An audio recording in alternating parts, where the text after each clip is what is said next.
नमस्कार, सगरमाथा प्राइम समाचारमा स्वागत छ। म जयन्ती बुढासैनी। सबैभन्दा पहिले मुख्य समाचार। ओलीको अहम र एकलौटी निर्णयका कारण विकल्पको बाटो रोजेको माधव नेपालको भनाई। आफूहरूको बाटो उपयुक्त भएको बेला केपी ओलीको जिकिर।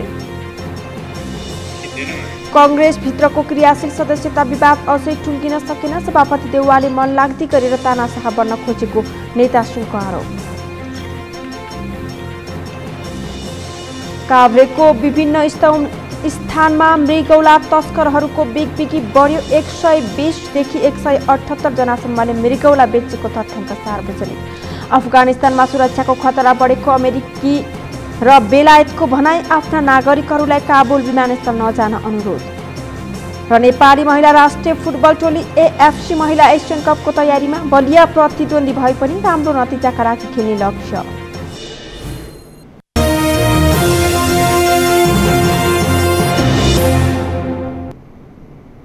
सगरमाथा प्राइम समाचार अब विस्तारमा।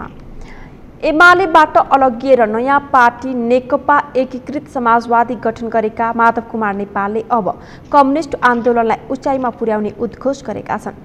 आफ्नो अबको यात्रा समाजवादको हुने नेता नेपालले बताए। एमाले अध्यक्ष केपी ओलीसँग निकै रुष्ट देखेका नेपालले ओलीको खुलेरै आलोचना गरे। अमृत ढकालको रिपोर्ट। नयाँ दल दर्तापछि नेकपा एकीकृत समाजवादीका अध्यक्ष माधव कुमार नेपालले बिहीबार पहिलो पटक सार्वजनिक रूपमा पार्टीको नीति तथा आगामी योजनाबारे जानकारी गराएका छन्।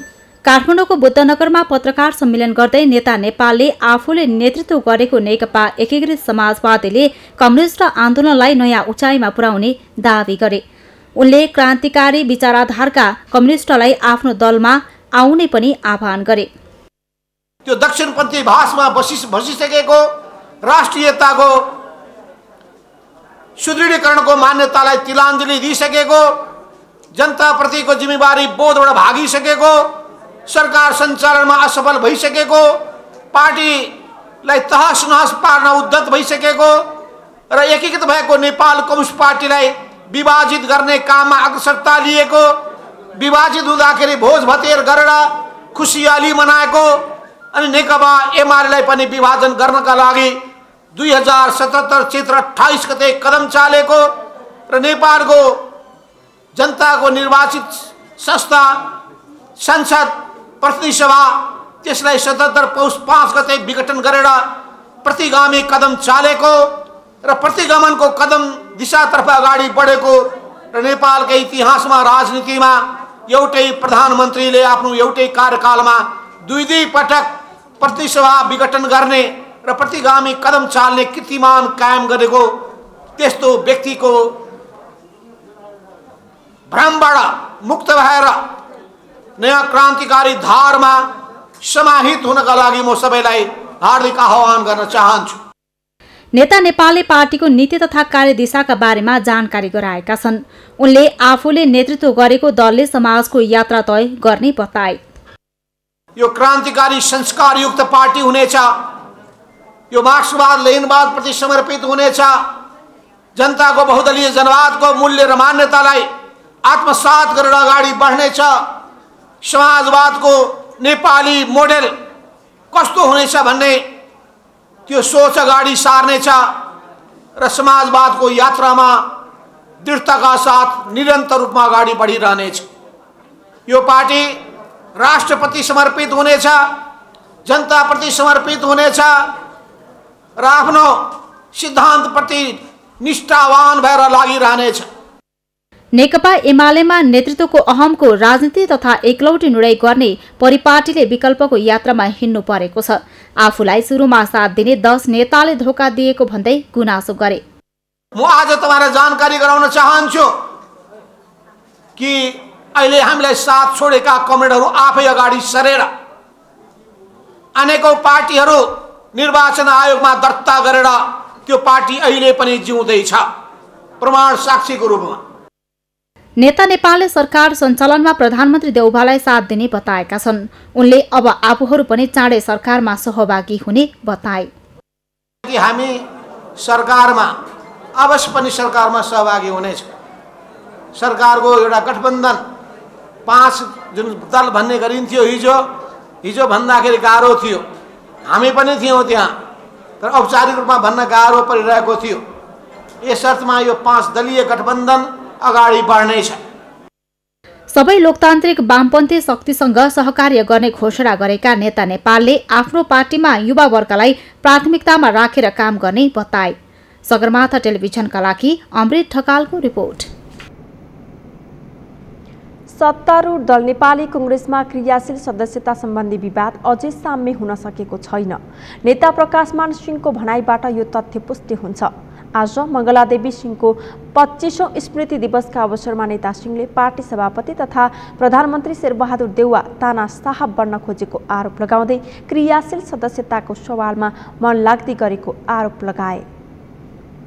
बिहिबार नेपाल महिला संघ काठमाडौँले मङ्गलादेवी सिंहको 25औं स्मृति दिवसको उपलक्ष्यमा आयोजित कार्यक्रममा नेता प्रकाशमान सिंहले पार्टी क्रियाशील सदस्यता मनलाग्दी गरेको र अब उनीहरूलाई समान व्यवहार नगरे तानाशाह बन्न खोजे त्यो सह्य नहुने बताएका हुन्। उनले सभापति देउवाले आफ्नो पक्षका क्रियाशील सदस्यलाई कुनै समय सीमामा नराख्ने र अरूलाई मात्रै नीति नियममा राख्ने किसिमको व्यवहार गर्न नमिल्ने बताए। नेता सिंहले सभापति देउवाले जान्दा जान्दै पनि हरेक 4 वर्षमा गर्नुपर्ने महाधिवेशनलाई पदमा बस्नका लागि पार्टीको विधान मिचेको बताए। नेपाली कांग्रेसको अहिले चाहिँ यो 14औं महाधिवेशनको यो 5औं पटक यो कार्यतालिका यो चाहिँ संशोधन गरेर फ्ल्यास भएको चाहिँ छ। अब यहाँ चाहिँ कस्तो भइरहेको छ त भन्दाखेरि नेपाली कांग्रेस भनेपछि त यो त डेमोक्रेटिक पार्टी हो नि त। यो डेमोक्रेटिक पार्टी भएको कारणले गर्दाखेरि डेमोक्रेटिक पार्टी नेपाली कांग्रेस पार्टीको त महाधिवेशन पनि त निष्पक्ष र धाँधली रहित तवरले त हुनु पर्यो नि त। हामी चाहिँ के हो भन्दाखेरि निर्वाचन हुँदाखेरि इलेक्सन कमिसन चाहिँ के भन्दा यो फ्री एन्ड फेयर हुनु पर्यो, भोटर लिस्ट चाहिँ टाइमली अपडेट गरेको फ्री एन्ड फेयर हुनु पर्यो भनेर हामी चाहिँ माग गर्छौँ भने आफ्नै पार्टीको चाहिँ 14औं महाधिवेशनमा यो चाहिँ जुन क्रियाशील सदस्यता भनेको त यो जेनरल इलेक्सनको लागि इलेक्सन कमिसनले जुन फ्ल्यास गर्छ नि भोटर लिस्ट, हाम्रो भोटर लिस्ट भनेकै यही क्रियाशील सदस्यता हो। नेता सिंहले क्रियाशील सदस्यता छानबिनमा पनि व्यापक धाँधली भएको आरोप लगाए। उनले नेपाली कांग्रेस जस्तो डेमोक्रेटिक पार्टीले पार्टीको महाधिवेशन निष्पक्ष हुनुपर्ने बताए। पार्टी सभापतिले खास गरेर यो चाहिँ पार्टीको चाहिँ जुन विधान अनुसार यो सबैलाई चाहिँ समान रूपमा चाहिँ क्रियाशील सदस्यताको क्राइटेरिया त एकनाश हुनु पर्यो नि त। उहाँको आफ्नो मान्छेहरूलाई चाहिँ क्राइटेरिया नचाहिने कहाँबाट हुन्छ त्यसमा यदि उहाँलाई चाहिँ यसमा पनि जबरजस्त गर्नुभयो भने हामीलाई पनि थाहा छ नेपाली कांग्रेसको इतिहास कस्ता कस्ता तानाशाहलाई चाहिँ हामीले चाहिँ अब यो चाहिँ के छ भन्दाखेरि अब ढालेका छौँ भने पार्टीभित्र कोही तानाशाह बन्न खोज्छ भने त्यसलाई चाहिँ हामीले चाहिँ सशक्त रूपमा यो चाहिँ डेमोक्रेटिक नर्म्सभित्र बसेर के गर्नुपर्छ हामी चाहिँ देखाउँछौँ।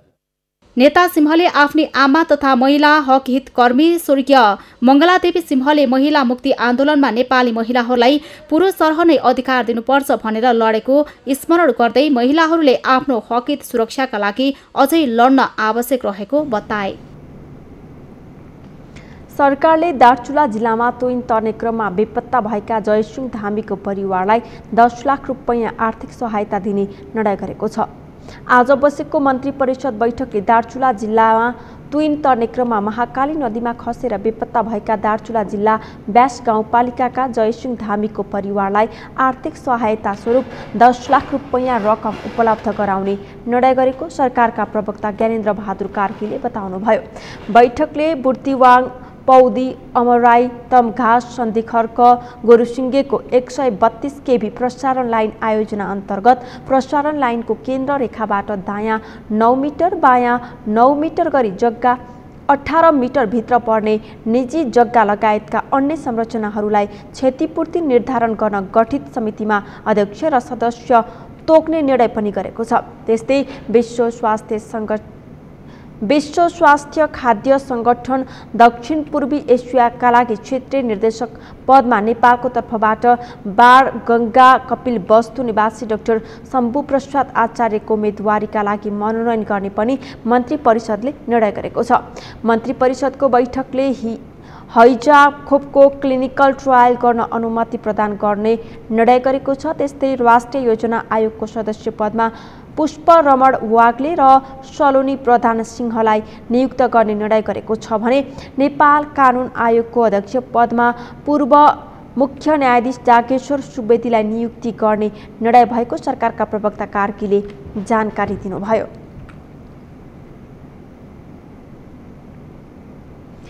राज्य व्यवस्था तथा सुशासन समितिले निर्मला पन्तको हत्यामा संलग्न अपराधीलाई यथाशीघ्र छानबिन गरी कारबाही गर्न सरकारलाई निर्देशन दिएको छ। आज सिंहदरबारमा बसेको समितिको बैठकले निर्मला पन्तको बलात्कारपछि हत्या भएको 3 वर्ष बितिसक्दा समेत दोषी पत्ता लगाउन नसकेको भन्दै सरकारले यथाशीघ्र छानबिन गरी दोषीलाई कारबाही गर्न निर्देशन दिएको हो। समितिले दार्चुला जिल्लाका जयसिंह धामीको तुइन तर्ने क्रममा बेपत्ता भएको घटनाबारे तत्काल कारबाही प्रक्रिया अघि बढाउन पनि सरकारलाई निर्देशन दिएको समितिकी सभापति शशि श्रेष्ठले बताउनुभयो। समितिले दार्चुलाको व्यास नगरपालिकाका जनतालाई आवश्यक औषधि र खाद्यान्नको व्यवस्था गर्न पनि सरकारलाई निर्देशन दिएको छ। समितिले चाडबाड नजिकिँदै गरेकोले चाडबाडमा हुने उपभोग्य सामग्रीमा अस्वाभाविक मूल्य वृद्धि, जनस्वास्थ्यलाई असर गर्ने गुणस्तरहीन सामग्री र कालोबजारी रोक्न पनि सरकारलाई निर्देशन दिएको सभापति श्रेष्ठले बताउनुभयो।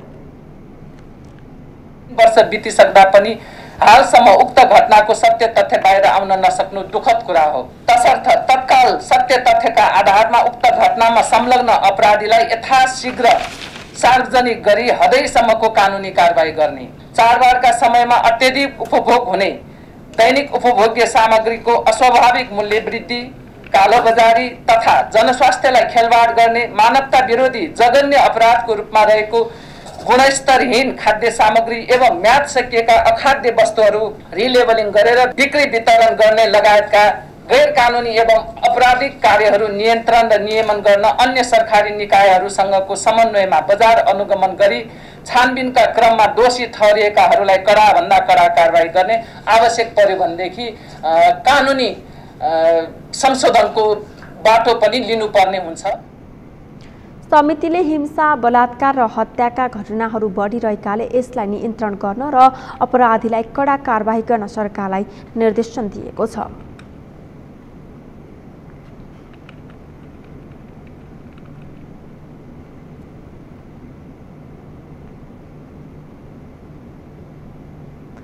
निर्वाचन आयोगबाट दल दर्ताको प्रमाणपत्र पाएपछि लोकतान्त्रिक समाजवादी पार्टी लोसपाको कार्यकारिणी समितिको पहिलो बैठक बसेको छ। आज पार्टी कार्यालय बबरमहलमा बसेको पार्टीको केन्द्रीय समितिको बैठकले प्रदेश र स्थानीय तहको जनप्रतिनिधिलाई निर्वाचन कार्यालयमा सो घोषणा गराउने विषयमा छलफल भएको छ। बैठकपछि सञ्चारकर्मीसँगको कुराकानीमा लोकतान्त्रिक समाजवादी पार्टी लोसपाका कार्यकारिणी समिति सदस्य केशव झाले बदलिदो परिस्थितिसँगै जनतामा कसरी जाने भन्ने विषयमा पनि छलफल भएको बताउनुभयो। उहाँले बैठकमा आन्तरिक रूपमा सांगठनिक संरचना कसरी बनाउने र कुन प्रक्रियामा बनाउने भन्ने विषयमा छलफल भएको पनि जानकारी दिनुभयो। जनाउनु भएको छ, उहाँले हाउसमै चाहिँ बोलेर प्रतिबद्धता जनाएको स्थिति छ, हामी सबै साक्षी छौँ। सँगसँगै ती माग मुद्दाहरूलाई अहिले न्यूनतम साझा कार्यक्रममा पनि चाहिँ राख्ने काम भएको छ, न्यूनतम साझा कार्यक्रममा पनि राखिएको छ। त्यसकारणले त्यो माग मुद्दाहरू पनि हामी आशावादी छौँ पुरा होला। तेस्रो, अहिलेको घटनाक्रममा जसरी हामी एउटा दलविहीनको अवस्थामा थियौँ त्यस्तो अवस्थामा सरकारले जुन एउटा हामीलाई सहयोग गर्ने काम गरेको छ त्यस सन्दर्भमा पनि हामी चाहिँ एकदम सकारात्मकै छौँ। सदस्य झाले आफूहरू दलविहीन भएको अवस्थामा पार्टी विभाजन सम्बन्धी विधेयक ल्याएर सरकारले ठूलो सहयोग गरेको बताउनुभयो। उहाँले सरकारसँगको सहकार्यको विषयमा आज छलफल भए पनि कुनै निर्णय नभएको बताउनुभयो। सरकारको औपचारिक धारणा आएपछि मात्रै निर्णय लिने पनि सदस्य झाले बताउनुभयो।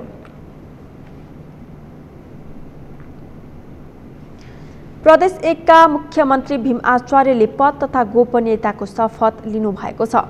आज मुख्यमन्त्री भीम आचार्यले प्रदेश प्रमुख सोमनाथ प्यासीसँग शपथ लिनुभएको हो। शेरधन राईले आजै संसदीय दलको नेताबाट राजीनामा दिनुभएको थियो। साथै प्रदेश प्रमुख प्यासीलाई पनि मुख्यमन्त्रीबाट राजीनामा बुझाउनु भएको थियो।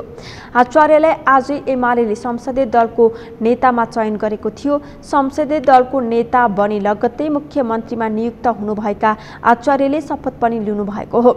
उहाँ संविधानको धारा 168 को उपधारा 1 बमोजिम मुख्यमन्त्री नियुक्त हुनुभएको हो। 2074 माघ 26 गते भएको संसदीय दलको नेतामा राईले आचार्यलाई संसदीय दलको नेतामा पराजित गर्दै मुख्यमन्त्री हुनुभएको थियो। त्यति बेला राईले 26 मत पाउनु भएको थियो भने आचार्यले 24 मत पाउनु भएको थियो। 51 मत मध्ये 1 मत बदर भएको थियो। 43 महिनापछि उनै आचार्यले राईलाई संसदीय दलको नेता र मुख्यमन्त्रीबाट प्रतिस्थापन गर्नुभएको हो।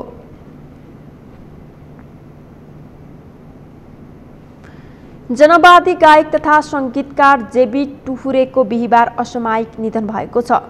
मुटु, मधुमेह, फोक्सो र उच्च रक्तचाप समेतको समस्या झेलिरहनुभएका 78 वर्षीय टुहुरेको काठमाडौँको कलङ्कीमा भदौ 10 गते निधन भएको हो। भदौ 1 गते काठमाडौँको कलङ्की स्थित आफ्नै निवासमा अचानक मस्तिष्कघात भएपछि बयोदा अस्पतालको सीसीयूमा उहाँको उपचार भइरहेको थियो। उहाँ निष्ठावान व्यक्तित्वको रूपमा नेपाली जनमानमा परिचित हुनुहुन्थ्यो।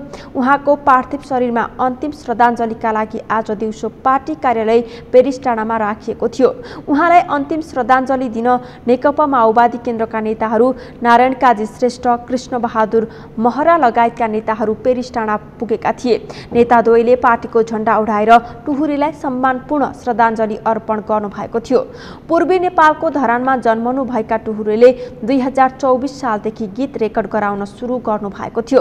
2025 सालबाट राजनीतिमा सक्रिय हुनुभएका स्वर्गीय टुहुरे पछिल्लो समय नेकपा माओवादीको केन्द्रीय सल्लाहकारको रूपमा सक्रिय हुनुहुन्थ्यो।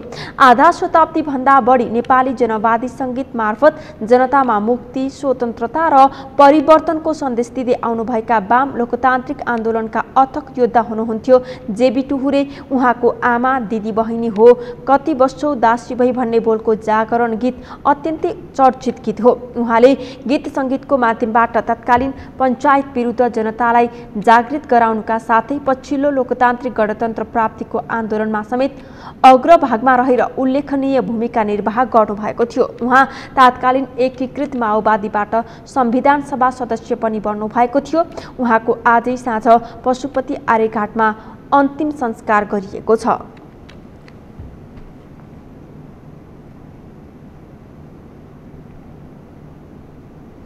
सगरमाथा प्राइम समाचारमा एकैछिन विश्रामपछि काभ्रेका विभिन्न स्थानमा मृगौला तस्करहरूको बिगबिगी बढ्यो।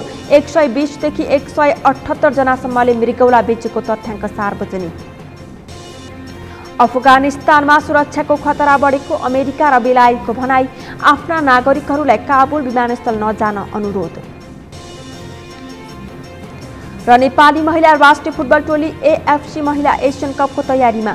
बलिया प्रतिद्वन्दी भए पनि राम्रो नतिजाका लागि खेल्ने लक्ष्य।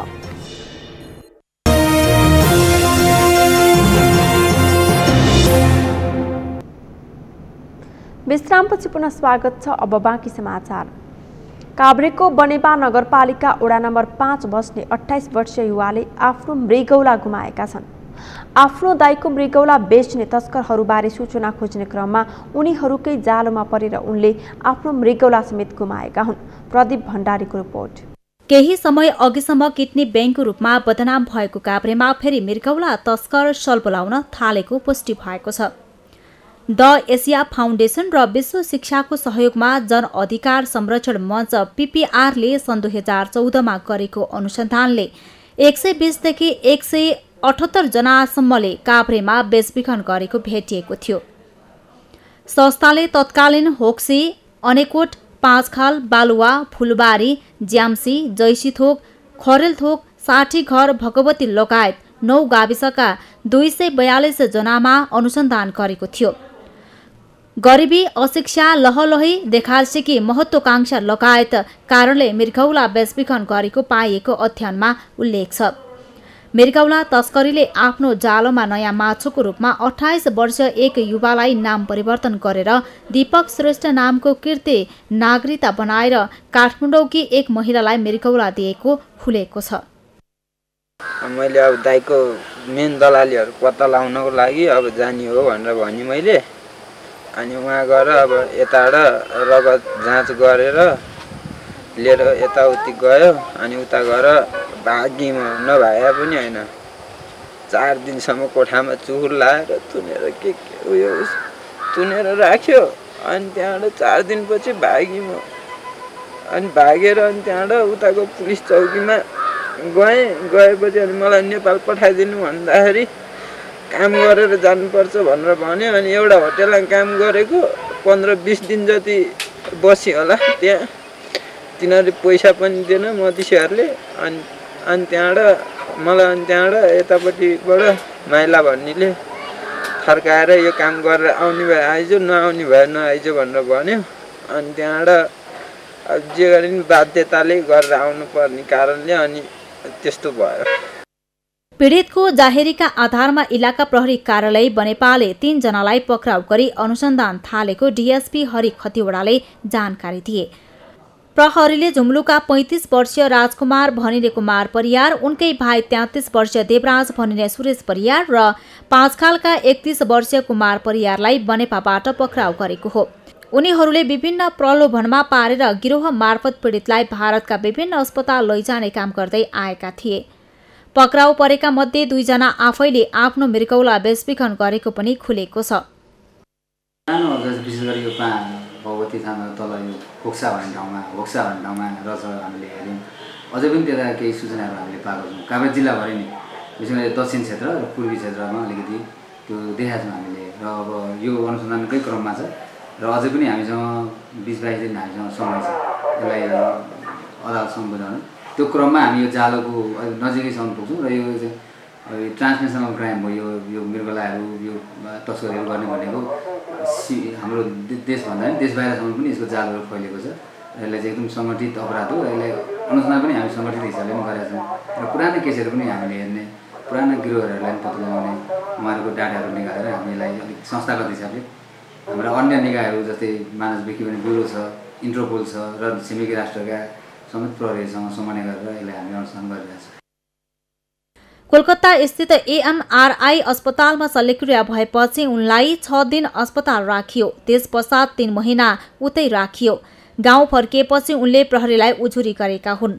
यद्यपि गाउँ फर्किएको केही समयमा सुरेश र कुमारले उनलाई 2 किस्तामा गरी 5 लाख दिएका थिए।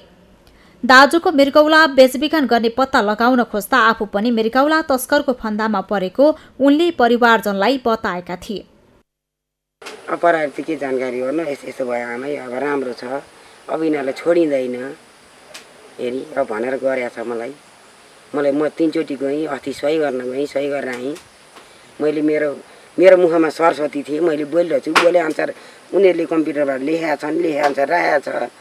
अब त्यो मलाई कुन दिन चाहिँ धुर्खेल बोलाउँछन्, अब म धुर्खेल पनि जानुपर्छ। हेर्नुहोस् उसलाई भन्दा पनि मलाई बढी हिँड्न पऱ्यो। ऊ भन्छ कि म सधैँ नामले डोज लिएर म झुन्नेर मर्न जान्छु भन्छ ऊ। यही हुनाले छोरो बाँचोस् म मरौँ भनेर मैले यो निवेदन मैले लेखेर हालेको। मृगौला बेचबिखन सुरुवात भएको अन्तर्राष्ट्रिय तथा राष्ट्रिय गैर सरकारी संस्था, सञ्चार माध्यम, प्रहरी र प्रशासनको नजर होक्सेमा नै केन्द्रित थियो। मृगौला बेचबिखन भएको भन्दै आफ्नो ठाउँको बदनाम भएकोमा स्थानीयहरूको पनि गुनासो रहेको छ। तर बेचबिखन अहिले होक्सेमा मात्रै केन्द्रित रहेको छैन।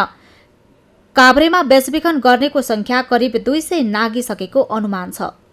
अधिकारकर्मी, प्रहरी, सञ्चारकर्मी आदिले बेचबिखन रोकिएको भन्दै सक्रियता घटाए पनि जिल्लाका विभिन्न स्थानबाट बेचबिखन भइरहेको तथ्य फेला पर्न थालेको छ।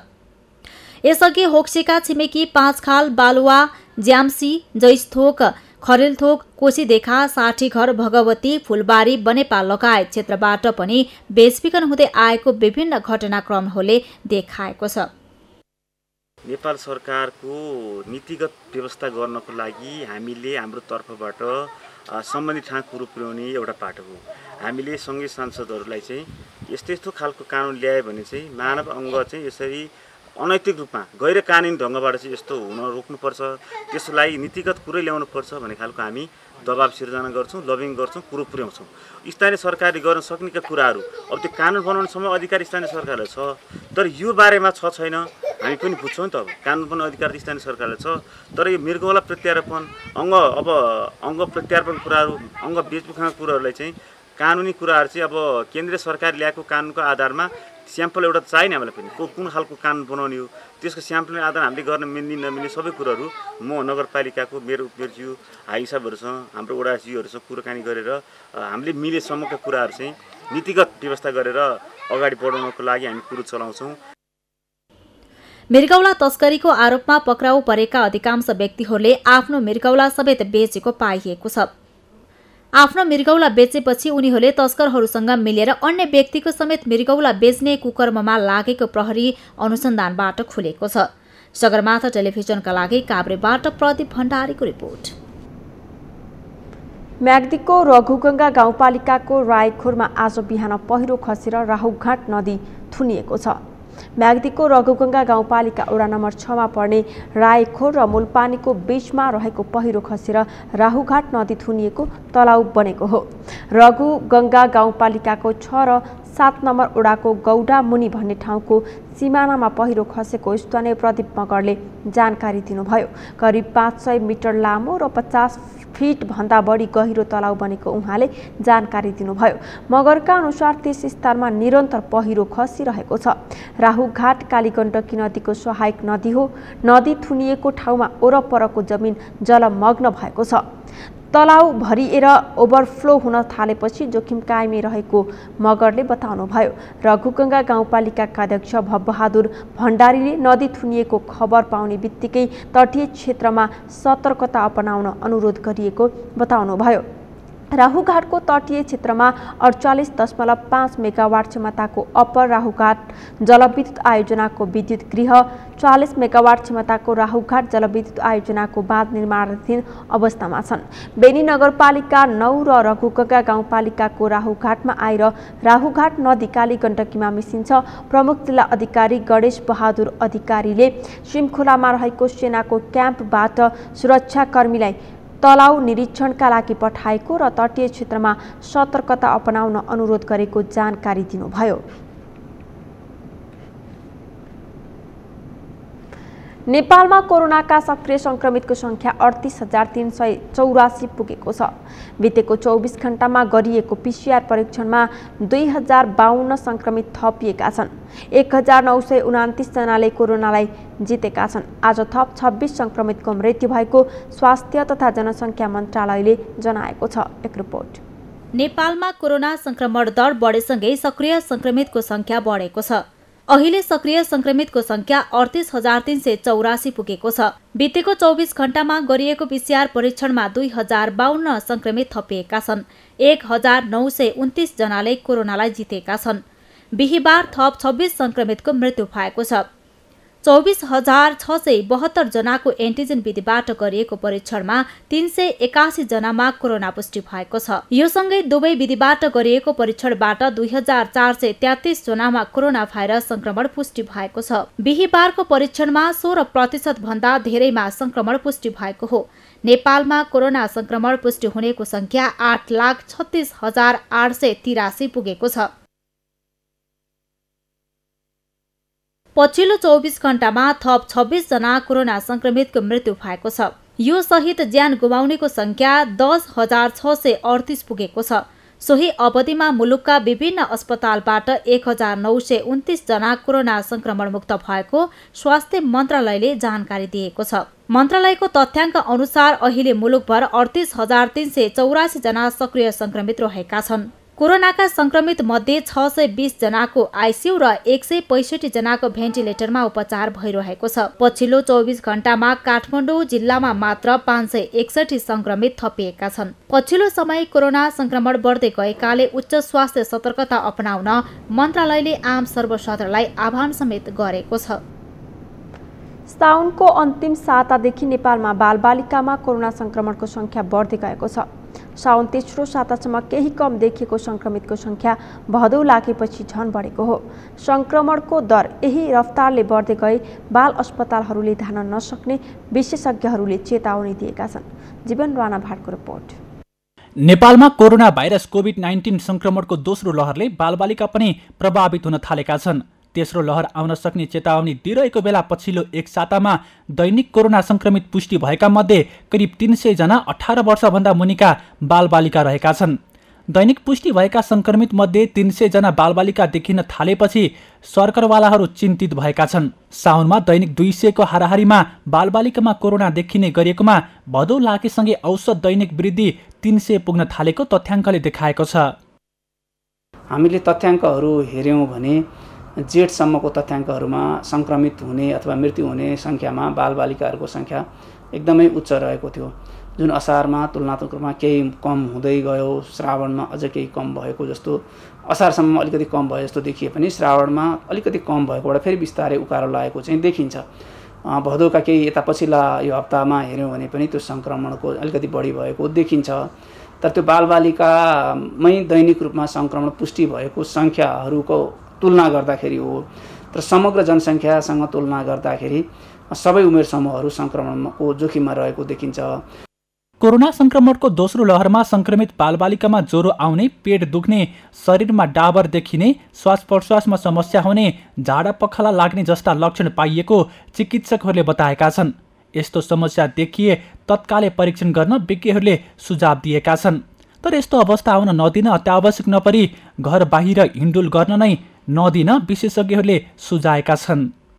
अवश्य पनि अहिले कोभिडको महामारी कन्ट्रोलमा छैन र हामीले देखिरहेका छौँ कि कोभिडको केस दिन प्रतिदिन बच्चाहरूमा चाहिँ बढ्दै गएको अवस्था चाहिँ छ, विगतको हाम्रो अनुभव हेर्ने हो भने। अब बालबालिकामा कोरोना भाइरस भनेको अरू भाइरस जस्तै इन्फ्लुएन्जा, प्यारा इन्फ्लुएन्जा भाइरसहरू जस्तै एक प्रकारको जीवाणुको सङ्क्रमण हो र यसको लक्षणहरू पनि त्यो जस्तै हुन्छ, जस्तै ज्वरो आउने, रुगा लाग्ने, नाक बुझ्ने, घाँटी दुख्ने, खोकी लाग्ने अथवा राता दानाहरू शरीरमा देखा पर्ने, यी सङ्क्रमणका लक्षणहरू हुन् र यो चाहिँ सिजनल फ्लू जस्तै आउँछ र यसलाई हामीले शङ्का गर्ने भनेको चाहिँ सिजनल फ्लूको पनि हामीले सर्भिलेन्स गरिरहेछ देशमा, होइन?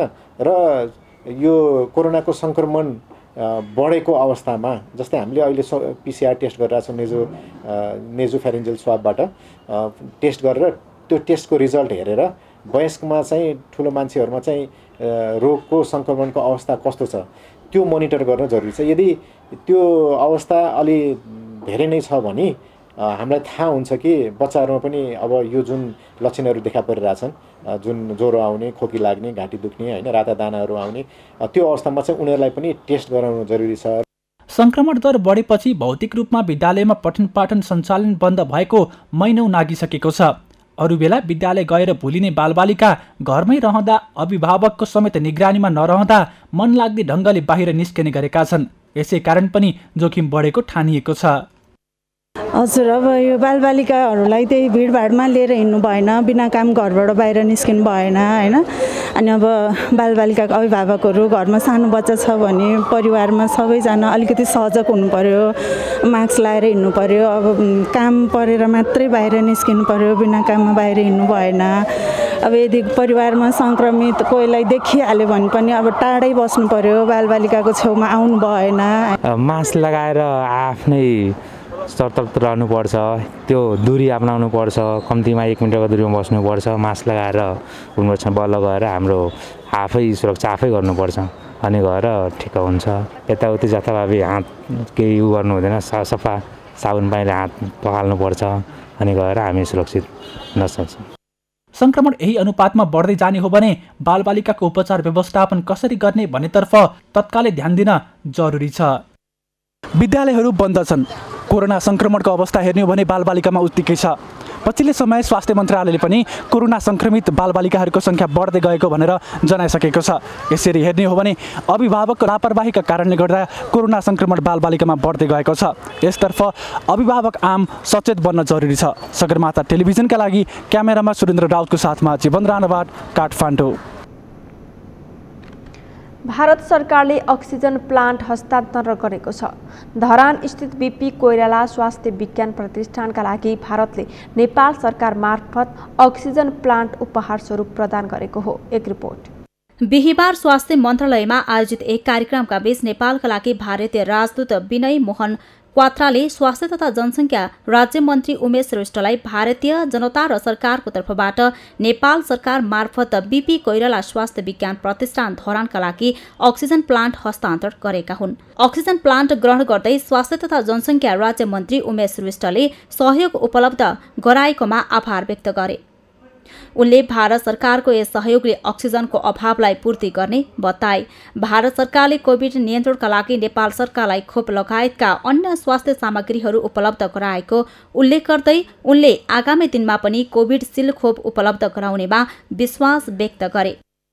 अक्सिजनको अभाव नहुनको लागि जुन प्लान्ट चाहिँ ठुलो प्लान्ट चाहिँ भारत सरकारले नेपाल सरकारलाई विशेष गरी बीपीकेएसएसमा उपलब्ध गराएको छ, त्यसको लागि म विशेष धन्यवाद दिन चाहन्छु। यसले भोलिको दिनमा इभन त्यहाँका बिरामीहरूलाई अक्सिजन सप्लाई साथसाथै अक्सिजनको अभावलाई चाहिँ ठुलो सहयोग पुग्नेछ भन्ने विश्वास दिएको छु। र यसको अलावा यो कोभिड कन्ट्रोलको लागि भारत सरकारले विशेष गरेर हामीलाई भ्याक्सिन यो चाहिँ सहयोगमा उपलब्ध गराइदिएर र धेरै सामानहरू जस्तो कि बेडदेखि लिएर र कोभिड-19को लागि औषधिदेखि लिएर कन्टिन्युअस हामीलाई जहाँ जे चिज पनि सबभन्दा नजिक र हाम्रो छिमेकी मुलुक भारत भएको हुँदाखेरि हामीले धेरै चिजमा चाहिँ यो कोभिड-19को कन्ट्रोलको लागि ठुलो सहयोग उपलब्ध भएको छ। त्यस अवसरमा मन्त्री श्रेष्ठले वर्तमान सरकार बनेको 1 महिनाको अवधिमा करिब 50 लाख खोप लगाइसकेको पनि जानकारी दिए। 18% जनतालाई खोपको पहिलो मात्रा र 13% जनतालाई खोपको दोस्रो मात्रा लगाइसकिएको पनि उनले जानकारी दिए। अहिले नै भनौँ कि यो सरकार आइसकेपछि हामीले करिबन चाहिँ 50 लाख 1 महिनाको दौरानमा 50 लाख भ्याक्सिनहरू लगाइसकेको छौँ। झन्डै 18% जनतालाई चाहिँ फर्स्ट डोज लगाएको छ भने सेकेन्ड डोज चाहिँ 13% जनतालाई लगाएको छ। टोटल जनताको चाहिँ 100 जना मध्येमा 30 जनालाई चाहिँ हामीले भ्याक्सिन लगाइसकेको जानकारी पनि यहाँलाई दिन चाहन्छु। अक्सिजन प्लान्ट हस्तान्तरण कार्यक्रममा नेपालका लागि भारतीय राजदूत विनय मोह क्वात्राले कोभिड-19 संक्रमणका बेलामा अक्सिजन प्लान्टको आवश्यकता पर्ने भन्दै नेपाल र भारत छिमेकी देश भएको नाताले एक आपसमा निर्भर भएर काम गर्नुपर्ने बताए।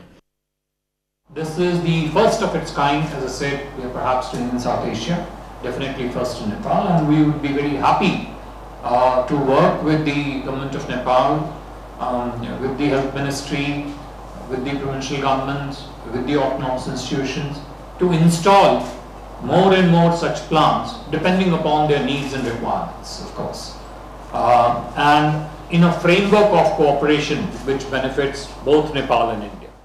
राजदूत क्वात्राले कोभिड-19 नियन्त्रणका लागि नेपाल सरकारलाई आगामी दिनमा पनि सहयोग गर्न भारत सरकार तयार रहेको बताए। सवारी चालक अनुमति पत्रको लागि प्रयोगात्मक परीक्षामा मापदण्ड विहीन भएको चौतर्फी गुनासो छ।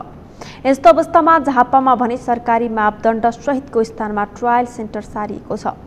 यो सँगै अब सवारी चालक अनुमति पत्र लिने परीक्षार्थीहरूले सम्पूर्ण भौतिक पूर्वाधार सहितको सुविधा सम्पन्न स्थानमा परीक्षा दिन पाउने भएका छन्। पूजन घिमिरेको रिपोर्ट। यातायात व्यवस्था कार्यालय मेचीले बिर्तामोड नगरपालिका स्थित श्रीकृष्ण प्रणामी मन्दिरको जमिन भाडामा लिएर सञ्चालन गर्दै आएको सवारी चालक अनुमति प्रयोगात्मक परीक्षा स्थल स्थानान्तरण गरिएको छ। चर्को घाम र पानीमा परीक्षा दिँदै आएका सेवाग्राहीले सरकारी मापदण्ड सहितको सुविधायुक्त परीक्षा केन्द्रमा निशुल्क परीक्षा दिन पाउँदा सहज महसुस भएको बताएका छन्।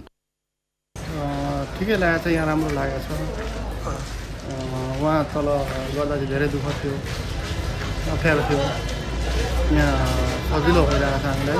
अलिकति अनुभव चाहिँ बटुल्नै पर्छ जहाँ भए पनि, तर यहाँ गर्नलाई मापदण्ड भए पनि एकदम सजिलो अनुभव भइरहेको छ। बिर्तामोड स्थित कान्तिपुर मोटर ड्राइभिङ सेन्टरले 10 वर्षका लागि निशुल्क रूपमा यातायात व्यवस्था कार्यालयलाई सरकारी मापदण्ड सहितको ट्रायल सेन्टर उपलब्ध गराएको हो।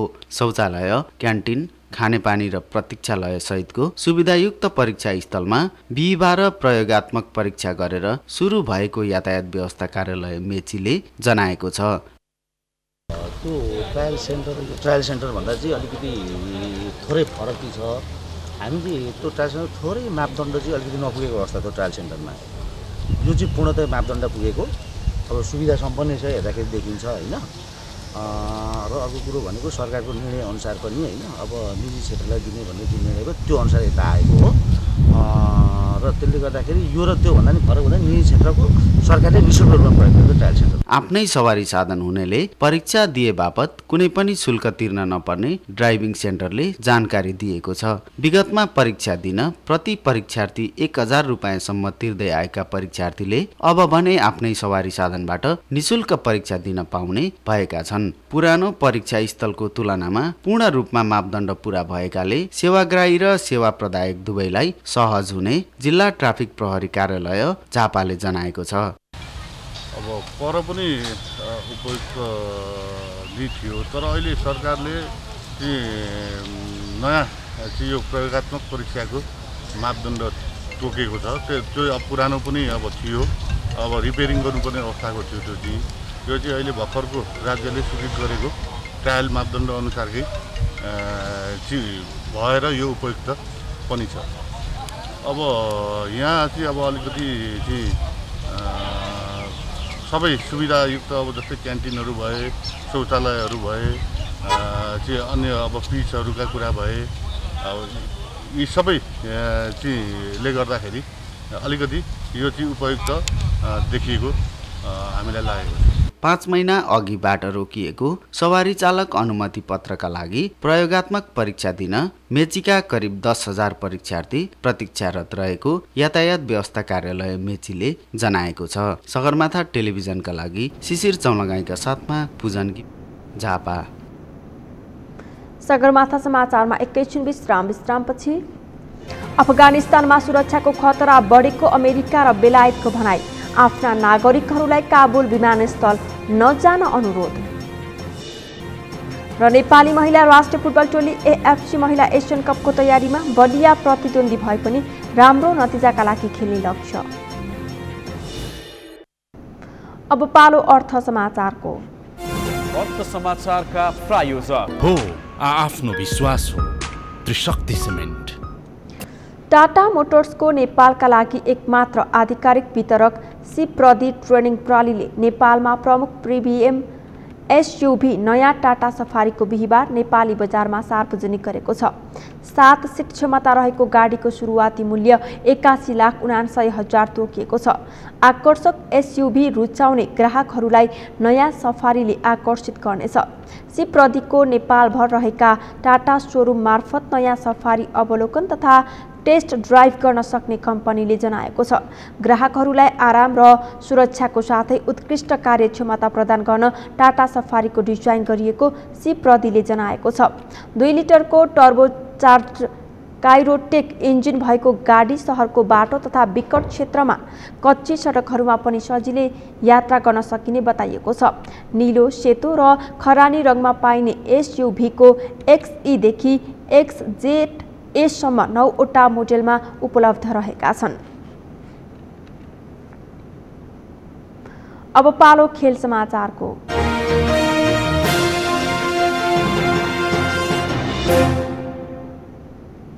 दक्षिण एसियाली स्तरका प्रतियोगितामा खेल्दै आएको नेपाली महिला राष्ट्रिय फुटबल टोलीले असोजमा एएफसी महिला एसियन कप 2022 छनौट खेल्दैछ। दक्षिण एसिया बाहेक बिरलै मात्र अन्तर्राष्ट्रिय खेल खेल्ने नेपाली टोलीले छनौट खेललाई अनुभव सङ्घालले सुनौलो मौकाको रूपमा लिएको छ। बलिया प्रतिद्वन्दी भए पनि राम्रो नतिजाका लागि खेल्ने लक्ष्यका साथ टोलीले तयारी गरेको छ। एक रिपोर्ट। उज्बेकिस्तानमा हुने एएफसी महिला एसियन कप फुटबल 2022 छनौटका लागि नेपाली राष्ट्रिय महिला फुटबल टोलीले अखिल नेपाल फुटबल सङ्घ एन्फा मुख्यालयको मैदानमा तयारी गरिरहेको छ। मुख्य प्रशिक्षक ग्यारी फिलिप्सले मंगलबार घोषणा भएका 23 खेलाडीलाई समेट्दै तयारीलाई तीव्रता दिइरहेका छन्। त्यसो त टोलीमा अनुभवी खेलाडी सावित्रा भण्डारी भने हुने छैनन्। घोडाको शल्यक्रिया गर्न कतारमा रहेकी सावित्रा भण्डारी बिना टोलीले राम्रो नतिजाका निकाल्ने लक्ष्यका साथ मेहनत गरिरहेको छ। नेपाली टोलीलाई पहिलो पटक विदेशी प्रशिक्षकले परीक्षण गराइरहेका छन्। समिति खेलाडीबाट घोषणा भएको टोलीले छनौट खेलमा राम्रो नतिजा निकाल्नेमा प्रशिक्षक ग्यारी फिलिप्स आत्मविश्वासी देखिन्छन्। नयाँ र अनुभवी खेलाडीको संयोजन भएको तथा दैनिक रूपमा खेलाडीहरूको प्रशिक्षणको क्रममा सुधार देखिएकाले छनौट खेल राम्रो गर्ने प्रशिक्षक फिलिप्सले बताए। Yeah, a little over 3 weeks now. It's been a difficult time because we had in camp nearly 35, 36 players originally. and then we cut the squad down. And that's a difficult process, you know. It's always very sad to let players go, but we can only take 23. And I'm happy with the 23 players that we have. We have a lot of mixture of young players and new players, so it's good to refresh the squad after the games in Pokhara. So it's nice. It's a nice feeling to have some young players coming through and pushing the older players. दक्षिण एसियाली स्तरका प्रतियोगितामा खेल्दै आएको नेपाली महिला राष्ट्रिय टोलीले छनौट खेल हङकङ र फिलिपिन्ससँग खेल्न लागेको हो, जुन नेपाली टोलीका लागि अनुभव बटुल्ने ठूलो मौकाको रूपमा हेरिएको छ। नयाँ र अनुभवी खेलाडीको संयोजन रहेको टोलीमा सबैसँग जोस भएकाले राम्रो गर्ने कप्तान रेणुका नगरकोटीले बताइन्। अब यो हाम्रो लागि एकदम ठुलो अपर्च्युनिटी हो हैन। एक त अनि अब हामीले अहिले नयाँ ट्रेनिङ पनि नयाँ कुराहरू पनि सिक्न पाइरहेका छौँ। कोच पनि अब हाम्रो अहिले नयाँ कोच हुनुहुन्छ। पहिला अब हामीले हरिसरसँगै 3 वर्ष जति ट्रेनिङ गरिसकेको हो। हरिसरसँग पनि एकदम राम्रो भएको थियो ट्रेनिङको एक्सपिरियन्स। अहिले नयाँ कोच हुनुहुन्छ। नयाँ कोचले पनि एकदम सबै कुराहरू राम्रो सिकाउनु भएको छ। कोच नयाँ छ, प्लेयरहरू पनि धेरै नयाँ आएको छ। त्यही भएर सबैमा जोस चाहिँ छ। एकदम राम्रो अपर्च्युनिटी चाहिँ हाम्रो लागि एकदम ठुलै हो। यो हामीले एकदमै त्यसलाई पोजिटिभली लिनुपर्छ। हैन यस्तो हुन्छ अब कोच भन्दा पनि एक त खेलाडीमै पनि भर पर्ने कुरा हो हैन। कोच त अब जस्तो पहिला भन्दा त अहिले धेरै राम्रो कोचहरू हुनुहुन्छ। मुख्य प्रशिक्षक फिलिप्सले घोषणा गरेको टोलीमा 6 नयाँ खेलाडीले राष्ट्रिय टोलीमा मौका पाएका छन्। नयाँ अनुहारमा मिडफिल्डर प्रीति राई, फरवार्ड रश्मि घिसिङ, सविता राणा, रजनी थोकर, डिफेन्डर सिर्जना सिंह र निशा थोकर पहिलो पटक राष्ट्रिय टोलीमा अटाएका छन्। उमेर समूहका प्रतियोगितामा कप्तानी सम्हालिसकेकी प्रीति राईले पहिलो पटक राष्ट्रिय टोलीमा अटाउन मेहनतको फल प्राप्त भएको प्रतिक्रिया दिइन्। क्लब र राष्ट्रिय टोलीमा अटाउनु फरक भएको भन्दै प्रीतिले छनौट प्रतियोगितामा राम्रो खेल्ने बताइन्। नयाँ जस्तो फिल नै भएको छैन। नेसनल टिम र क्लबबाट खेल्नु भनेको चाहिँ अब धेरै नै फरक छ भनौँ न। अब क्लबबाट अब क्लब र नेसनल टिमको स्तर अब एकदम माथि तल एकदम धेरै नै फरक छ भनौँ न। अब क्लबबाट खेल्दा चाहिँ अब एकदम के भनौँ ढुक्क भएर मजाले खेलिन्थ्यो। अब त्यस्तो एकदम प्रेसर जति पाइन्थ्यो त्यति प्रेसर चाहिँ एकदम कम हुन्छ होइन। तर नेसनल टिममा आएपछि अब मेन्टली प्रेसर चाहिँ एकदम हुँदो रहेछ। अब फरक भन्दा नि अब मलाई चाहिँ एउटै लाग्यो होइन। अब के भने अब उसले भन्ने अब शैलीहरू फरक होला, तर हामीले गरिरहेकै चिजहरू नै हामीले गरिरहेको छौँ होइन। त्यही अलिकति नलेज चाहिँ बेसी भएको जस्तो लाग्छ मलाई चाहिँ। के कुरामा चाहिँ बेसी, के कुरामा राम्रो? अब त्यही हो अब हरेक अब पासिङहरूदेखि लिएर होइन बल पोजिसनहरूदेखि लिएर अब पहिले त अब हाम्रो प्रायः फिटनेसहरूमै बेसी ध्यान हुन्थ्यो नि त। अहिले चाहिँ हाम्रो बल विथ बल सँगसँगै फिटनेसमा पनि गइरहेको जस्तो लाग्छ क्या मलाई चाहिँ। मेरो रोल चाहिँ मलाई अब म अट्याकिङ नै हुन्छु जस्तो लाग्छ होइन। अब अहिलेसम्म हाम्रो सेट छुट्याएको छैन। अब के हुन्छ थाहा छैन। अब जुन ड्युटी भए पनि मैले चाहिँ अब आफ्नो ठाउँबाट फुलफिल गर्नेछु होइन। अब त्यही हो साम्बादी नभएर अलिकति हामीलाई गाह्रो त फिल भइरहेछ, तर पनि हामी साम्बादीको कमी नदिन चाहिँ अब हाम्रो 100% दिएर प्रयास गर्ने। छनौट प्रतियोगिता सुरुमा नेपालमा तय भए पनि कोरोना महामारीका कारण तटस्थ स्थल उज्बेकिस्तानमा सारिएको हो। समूहमा नेपालसँगै समूहमा हङकङ र फिलिपिन्स रहेका छन्। उज्बेकिस्तानको जेआर स्टेडियममा नेपालले पहिलो खेल फिलिपिन्ससँग असोज 2 गते र दोस्रो खेल हङकङसँग असोज 5 गते प्रतिस्पर्धा गर्नेछ। समूहको शीर्ष टोलीले अर्को वर्ष भारतमा हुने एसियन कपमा सहभागी जनाउने मौका पाउनेछन्। एसियन कप अर्को वर्ष जनवरी 20 देखि फेब्रुअरी 6 सम्म हुँदैछ।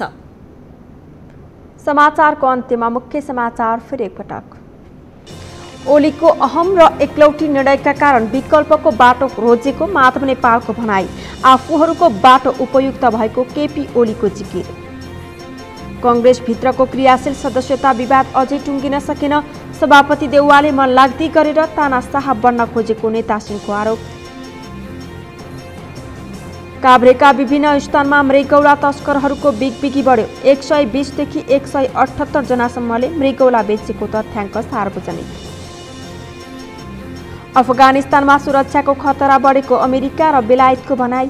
आफ्ना नागरिकहरूलाई काबुल विमानस्थल नजान अनुरोध। र नेपाली महिला राष्ट्रिय फुटबल टोली एएफसी महिला एसियन कपको तयारीमा। बलिया प्रतिद्वन्दी भए पनि राम्रो नतिजाका लागि खेल्ने लक्ष्य।